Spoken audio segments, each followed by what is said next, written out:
Hi, this is Gautam. For today's episode of Atlas Agenda, we're going to look at Iran.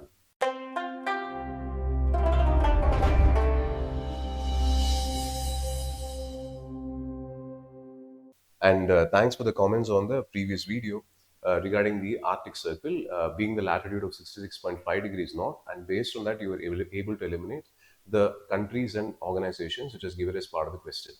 Now, coming back to this episode for discussion, Iran, I believe all of you understand that it was a news for many reasons. The first and foremost being that Iran is under severe economic depression, and there are a lot of problems associated with political and religious rights within Iran. And United States of America had openly said that it would think about external intervention in the country of Iran. So these are the reasons why we're discussing Iran today. But as you all would remember, our focus of discussion is about the country from the map perspective, which will be directly helpful in both for our prelims and mains examination. To start with, the first thing which I'd like to mention is that we don't look at Iran that closely.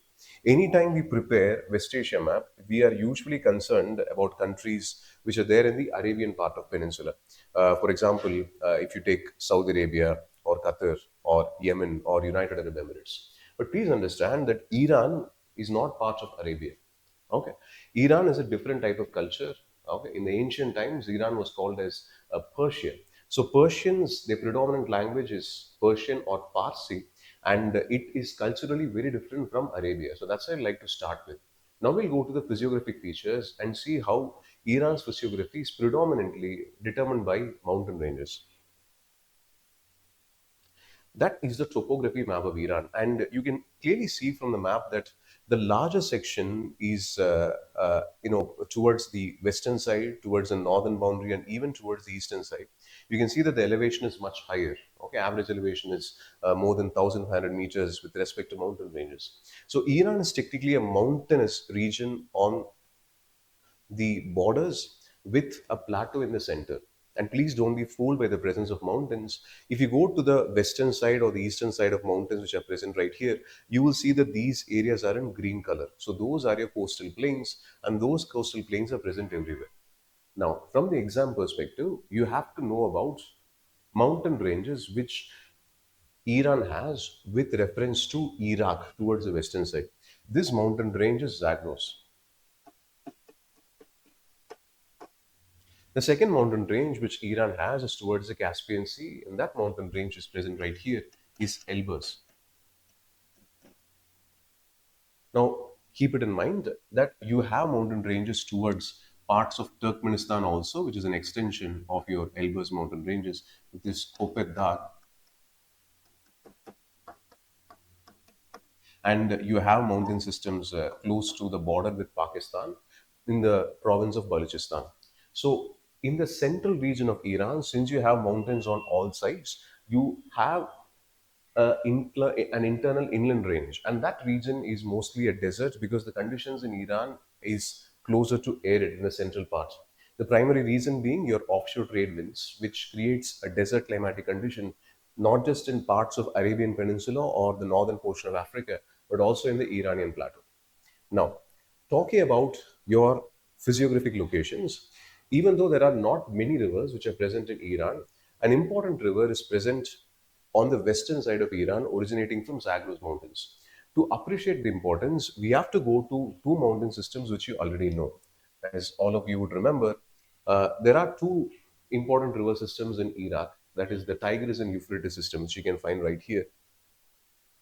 The Tigris system and the Euphrates system merged to become a river Shatil Arab. And from the Zagros Mountains, you have a river joining the Shatil Arab, and that tributary is River Karun that's present right here. So that is your Zagros Mountains. And from your Zagros Mountains, you have the tributary slowly moving towards the western side and meeting the Shatil Arab, which enters into your Persian Gulf. So from your exam perspective, most of you would prepare your Tigris and Euphrates system, which starts from Turkey, which used to be the cradle of civilization of Mesopotamia and then enters into Persian Gulf.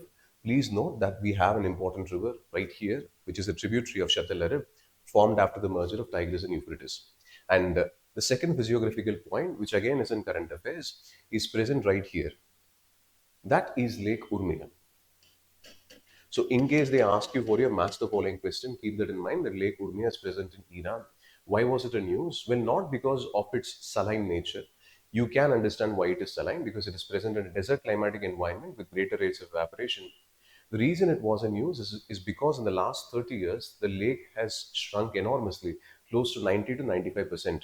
And last year, the Food and Agricultural Organization and even United States said that, largely the part of the lake is almost dry, and you need concrete efforts from both the government side and the international organization perspective for recovery. So this is also a case study of human activities and anthropogenic activities causing the decline of water level.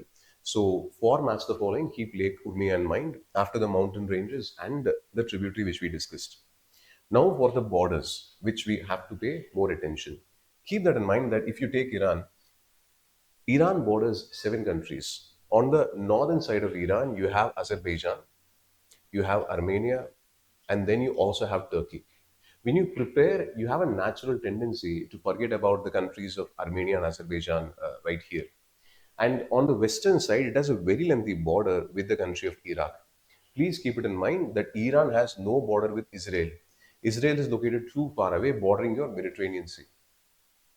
Now, why is this important? Because in 2025, there was a 12-day war between Israel and Iran where they exchanged missiles, and it had transpired even though three different countries are actually located in between. We have Jordan, we have Syria, we also have Iraq. So it was a very important protracted conflict which could have spilled over into a larger region. And now towards your northeastern side, I just mentioned right now, Iran borders Turkmenistan. And towards your eastern side, Iran borders Afghanistan and Pakistan. Now, you see that Iran is bordering very important countries, especially countries which are politically volatile. Think about the situation in Iraq. Even after the terrorist organization ISIS has been eliminated, Iraq's government is still fragile. You have to note that Afghanistan presently has the government of Taliban. At the same time, Pakistan is a fragile economic country, which is mostly a military state, which has a very small setup for democracy, which is not really powerful. Now, why is this context important? How do I link your map borders with what is happening in current affairs? Even though United States of America had expressed interest in intervention in Iran in the name of your political rights and democratic rights, even an arch rival of Iran, Saudi Arabia, which again does not border Iran, was not very happy. There were news reports stating that Saudi Arabia does not want United States intervention, and it needs the issue to be resolved within Iran. The primary reason being the countries which Iran borders, because if Iran enters into turmoil, then naturally the spillover effect will transition to countries which are already economically fragile, like Afghanistan, and politically fragile, Pakistan, Iraq, and Turkey, Armenia, Azerbaijan, and then finally Turkmenistan. That's the exact reason why stability or political stability in Iran is in the interest of the entire region. And the last thing to remember, something which is important for your prelims examination, is this. Iran is the only country which borders Caspian Sea, which is present in the north, your Persian Gulf, which is present in the south. This provides access from your Caspian Sea to your Persian Gulf, or this is your Gulf of Oman,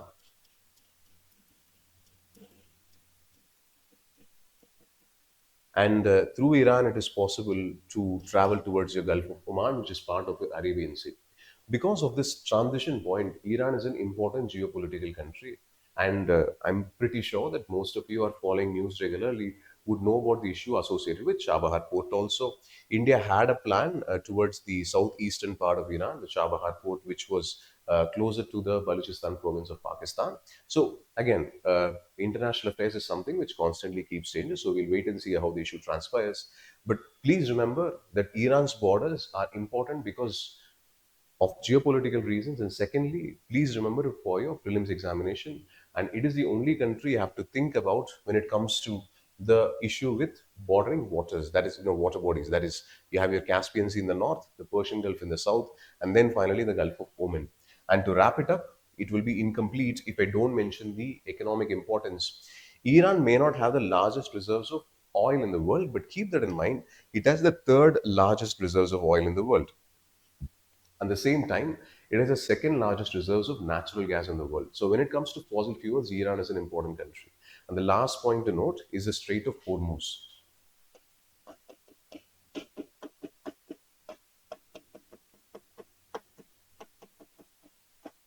The Strait of Hormuz, which you find right here, is present between the countries of Oman in the south, is right here, the Mukarram Peninsula, and to the northern part of Oman, we have Iran. All your oil, which is transported from your Persian Gulf, has to exit through your Strait of Hormuz. So that is for the discussion on Iran, and I'm leaving you with the question for this episode. Consider the following countries: Jordan, Iraq, Yemen, and Syria. How many of the countries border Saudi Arabia? As I told you before, what you focus on always determines what exactly you miss. So we focused on Iran. Let's see whether you can get the answer for Saudi Arabia. That's it for this episode. Meet you on next Wednesday, 6:30 p.m. Bye for now. This is Gautam signing off.